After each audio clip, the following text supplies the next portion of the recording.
Silsile. Who are these people? Are they famous? Not that I know of. Right. But they had so Zahoor, who is the Pashto singer, who is also, I believe, singing Urdu in this one, had this one song that he put out a few months ago, which somebody sent to me.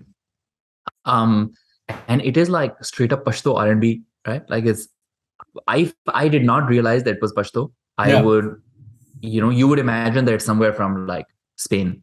Oh. Spain से है ना, मतलब like for me that's well, I mean, I don't know if Spain में कितनी R&B होती है, मैं भी हाँक दिया. Save me now. No, what I mean to say is that it sounds very global. Yeah. Okay. It has it's a very modern global sound, Yeah. which is कि वो full R&B लेके और उसको the fact that he is singing in Pashto makes it even more interesting to me. Right. In fact, his first song was all Pashto with the rap bits interspersed. Acha. With the rapper called Curly Me, I believe is his name.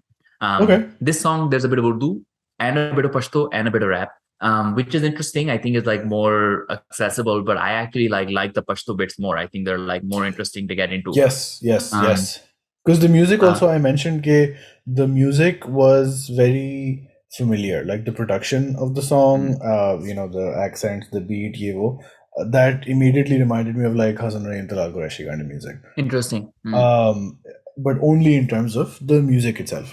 Singing and the Pashto thing obviously made it completely different. हो सकता है हमें इतना exposure now Pashto का कि we're like just drawn to this new thing.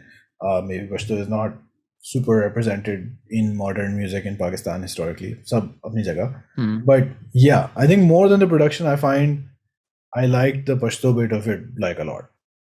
I feel. Yeah, I think so. The two things you've identified, right? One is the musical style, which is this. You've drawn parallels to Hasan Rahim, Talal, maybe even Manu when he does like his not rap ones, right? Basically, some sort of the R&B genre, which is like related to hip hop in the sense that they're not rapping, but it comes from the same kind of Black American roots, right? Which is lots of vocalizing and singing the same syllable with multiple notes, which is what's different from other kinds of pop singing. Like pop singing, usually there is each syllable will usually have one note, but in sort of R&B, there's a lot more kind of up and down, which is why it lends itself to sort of Eastern singers as well, because that is what we will do.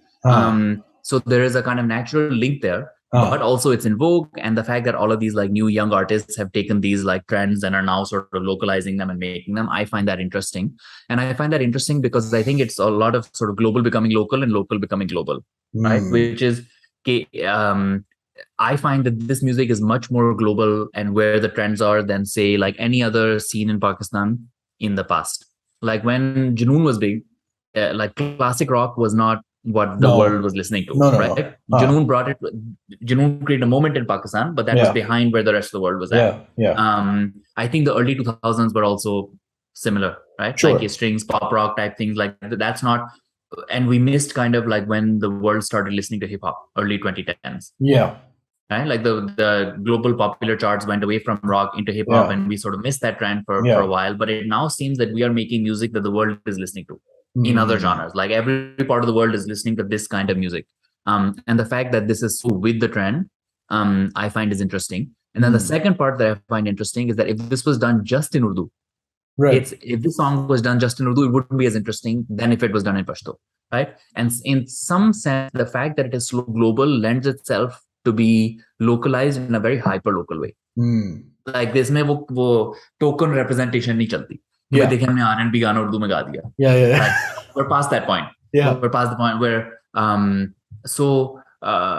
for me, the fact that we now have to get so particular, so peculiar, right? Like we're not at the point where like, oh, Pakistan's first rapper, like that board. Now, like the interesting ones are people who are talking about like very specific issues or very specific backstory or have a very specific style, and are referring to like particular audiences. So I think that's what's interesting to me about this. And the fact that the Pashto bits are even more interesting to us, even though I don't think you speak Pashto, right? No. Neither do I. Yeah. But they're more interesting to me than. मैं नहीं सीखूंगा. This is a joke for legal purposes. But yeah. Those Pashto bits are more interesting to me as well. Same way like that, one of the kind of early rap stars where the sort of Liari guys speak like rapping in Balochi, Balochi. yeah. Right? Like that Balochi rap more interesting in that moment than anything else because it was something new. So that's what I find interesting about this, and I actually think like I find this is kind of like the Hassan Rahim vibe, but still unique in a very different way. Like it has his own kind of style. Hassan Rahim, when he sings in his language, Shini, I believe, that immediately becomes like a talking point when he does it. Kanna Yari, oh jisa pagal ho gaya Balochi gana. Oh, kya naam hai? Abid Brohi, it's like वही वाली बात है कि ना the music scene, the young music, pop star, rap, hip hop, R&B, electronic music scene is maturing quickly enough to the point where if you're not singing in Urdu or even in Punjabi perhaps, because Punjabi is also very common, immediately you're drawing attention to yourself. I have a theory also that it's now discernible to get accents in Urdu from different places because the scene has expanded so much beyond or beyond maybe Karachi. Like the fact that we have people from so many different parts of the country now singing and rapping, you can actually begin to select you dialect. Can hear his accent.